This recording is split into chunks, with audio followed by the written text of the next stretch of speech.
ये कहानी है मध्य प्रदेश के खांडवा में रहने वाले एक गरीब बच्चे की, जो 5 साल की उम्र में अपने परिवार से बिछड़ गया और 25 साल के बाद गूगल अर्थ की मदद से अपने घर वापस लौट आया। इस कहानी की शुरुआत में हमें सरू नाम का एक लड़का दिखाया जाता है, जो अपने बड़े भाई गुड्डू के साथ ट्रेन से कोयला चुरा रहा है।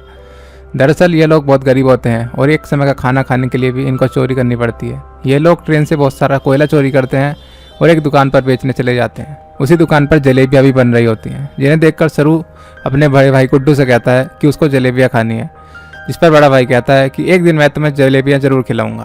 असल में अभी उनके पास इतने ज़्यादा पैसे नहीं थे कि वह जलेबियाँ खरीद सके। सरू कहता है कि एक दिन हम दुकान की सारी जलेबियाँ खरीद लेंगे।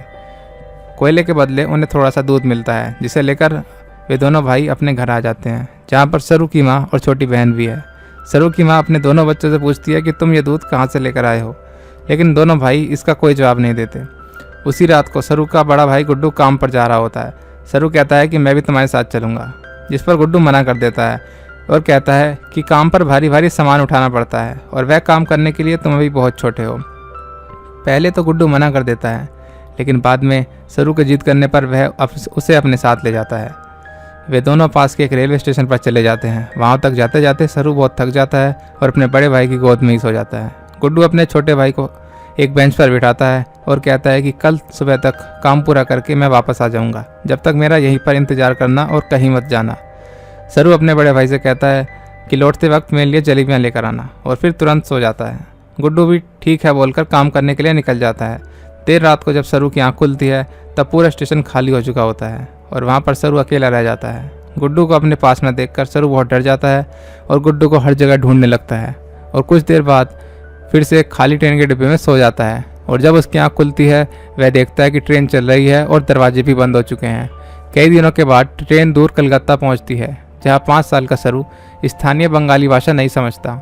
वह एक टिकट काउंटर पर खड़ा होकर अपने घर जाने के लिए टिकट लेने की कोशिश करता है, लेकिन परिचारक को उसके गाँव का नाम समझ नहीं आता, जिसे सरू कहता है गणेश तालाल्य। वह कुछ गली के बच्चों के साथ स्टेशन में रात बिताता है, लेकिन जब कुछ गुंडे उसका अपहरण करने की कोशिश करते हैं तो उसे वहां से भागना पड़ता है। शहर में घूमते घूमते सरू की मुलाकात नून नाम की एक मिलनसार महिला से होती है, जो उसे अपने अपार्टमेंट में ले जाती है और कहती है कि रामा नाम का एक आदमी उसे घर का रास्ता खोजने में मदद करेगा। सरू समझ जाता है कि नूर और रामा के इरादे ठीक नहीं हैं। फिर वह वहाँ से भाग जाता है। नूर उसको पकड़ने के लिए बहुत दूर तक उसका पीछा करती है, लेकिन सरू उसके हाथ नहीं आता।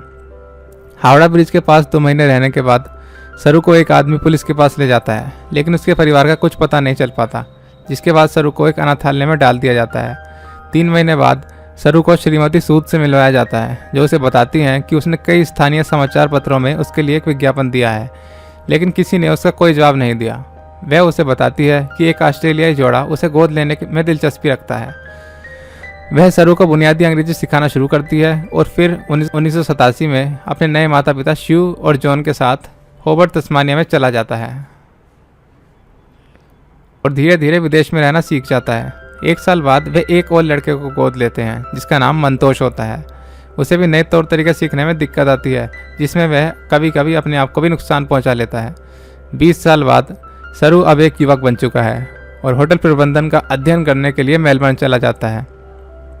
वह एक अमेरिकी छात्र लूसी के साथ रिलेशनशिप में आ जाता है।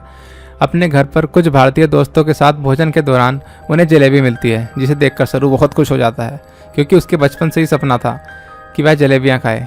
सरू को अपने बचपन के दिन याद आ जाते हैं कि जब उसके पास जलेबी खरीदने के लिए पैसे नहीं होते थे, तो वह अपने दोस्तों को बताता है कि वह कलकत्ता से नहीं है और 20 साल पहले वह एक स्टेशन पर खो गया था। यह सुनकर सरू के दोस्त उसे कहते हैं कि वह भारत में अपना घर ढूंढने के लिए गूगल अर्थ का इस्तेमाल करे। सरू अपनी खोज शुरू कर देता है, लेकिन समय के साथ साथ वह लूसी से भी अलग हो जाता है। लूसी कहती है कि उसे अपनी माँ से मिलने जाना चाहिए। सरू अपनी दत्तक माँ से मिलने चला जाता है, जिसका स्वास्थ्य काफ़ी बिगड़ रहा है। वहाँ जाकर सरू उनसे कहता है कि मुझे लगा था कि आप कभी माँ नहीं बन सकती हैं, इसलिए आपने मुझे गोद लिया होगा। जिस पर सरू की माँ कहती है कि मैं माँ बन सकती हूँ, मैंने और तुम्हारे डैड ने यह फैसला किया था कि हम 2 बच्चों को गोद लेंगे, क्योंकि दुनिया में पहले से ही इतने सारे बच्चे हैं जिन्हें माँ बाप और परिवार की ज़रूरत है। लूसी के साथ सुलह करने के बाद सरू अपने घर की खोज में लंबा समय बिताता है। एक शाम गूगल अर्थ को स्कैन करते समय उसने चट्टानों की संरचनाओं को देखा, जहाँ उसकी माँ ने काम किया था, और फिर वह उस जगह को ढूंढता है जहाँ वह रहता था। कुछ देर ढूंढने के बाद उसका गाँव गणेश तलाई मिल जाता है और उसे पता चलता है कि उसका गांव मध्य प्रदेश के खांडवा जिले में है।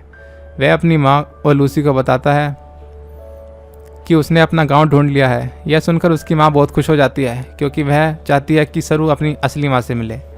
सरू अपने गांव लौटता है और अपने पुराने घर की तरफ जाता है, लेकिन उस घर में कोई भी नहीं रहता। वह आसपास के लोगों से बात करने की कोशिश करता है, लेकिन किसी को उसकी भाषा समझ नहीं आती। फिर वहाँ एक आदमी आता है जिसे इंग्लिश आती है। सरू उसे अपनी माँ और बहन का नाम बताता है, लेकिन वह आदमी कुछ नहीं कहता और चुपचाप वहाँ से चला जाता है। फिर थोड़ी देर बाद वह आदमी वापस आता है, सरू को इशारे करता है। वह देखता है कि सामने से एक बूढ़ी औरत आ रही है और यह औरत और कोई नहीं बल्कि सरू को जन्म देने वाली उसकी माँ है। सरू की माँ गाँव को छोड़कर नहीं गई थी क्योंकि उसको पूरा यकीन था कि उसका बेटा एक दिन उससे मिलने जरूर आएगा। सरू की बहन भी वहाँ पर होती है, लेकिन उसका भाई गुड्डू कहीं नहीं दिखाई देता। उसे पता चलता है कि जिस रात को वह अपने भाई के साथ काम करने गया था, उसी रात को सरू बहुत थक गया था, इसलिए गुड्डू ने उसे बेंच पर लिटा दिया था। गुड्डू के वापस लौटते समय सरू ने कहा था कि वापस आते समय मेरे लिए जलेबी लेकर आना। उसी रात को सरू के भाई गुड्डू की ट्रेन के चपेट में आने से मौत हो गई थी।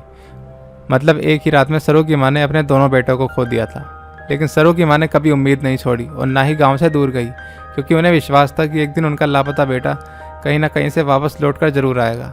इसके बाद सरू ऑस्ट्रेलिया फ़ोन करके अपने मॉम डैड को बताता है कि उसे घर मिल गया है और आप भी मेरे लिए पहले जैसे ही हो, आप आज ही मेरे मॉम डैड हो।